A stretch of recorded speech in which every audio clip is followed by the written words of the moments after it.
Kerro vähän mitä ylipäänsä, että minkä takia sä lähdit tekemään ruokakirjaa?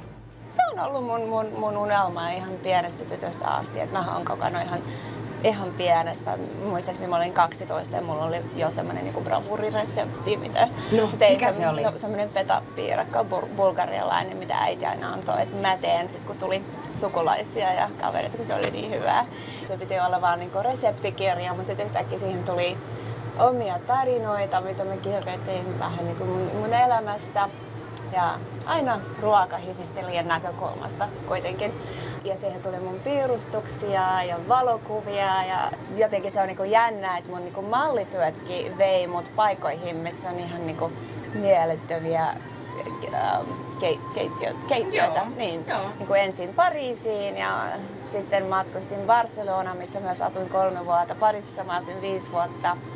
Sen jälkeen Lossiin ja New Yorkiin ja Etelä-Amerikassa vietin aika paljon aikaa. Niin aina jokaisessa paikassa musta oli niin jännä aina niinku tutustua kulttuuriin ja ruokiin ja aina halusin tietää, että mitä joku ruoka tehdään. Että niinku, mistä croque monsieur on kotoisin, että mikä se tarina on sen takana ja niinku, mitä duck confit tehdään ja näin poispäin. Mun sulhasella mulla on nyt semmonen niinku, kahviplantaasi tai semmoinen niin Kolumbiassa.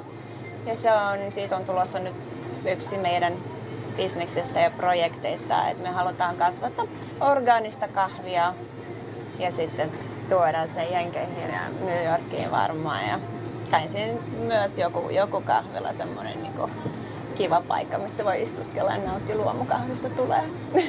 Malli ja ruoka tai syöminen, niin se yhdistelmä tavallaan herättää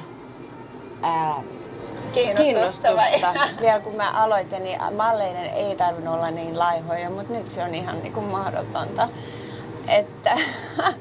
Mutta muistan minäkin, koska mä oon kuitenkin 1,83 m, että kun mun pitää olla sama mittainen kuin tyttö, joka on esimerkiksi 1,78 m, niin on siinä niin kuin kuitenkin aika iso ero. Niin mun piti olla tosi laiha ja mulla on aina ollut terve ruokahalu, että aina välillä tuli ongelmia ihan, että niinku, muistan, että mun toimisto aina sanoi, että mun lantio pitää olla 2 senttiä pienempi kuin mitä se on. Siis 2 senttiä, se ei ole mitään, eikö niin? Mutta silloin se oli iso asia.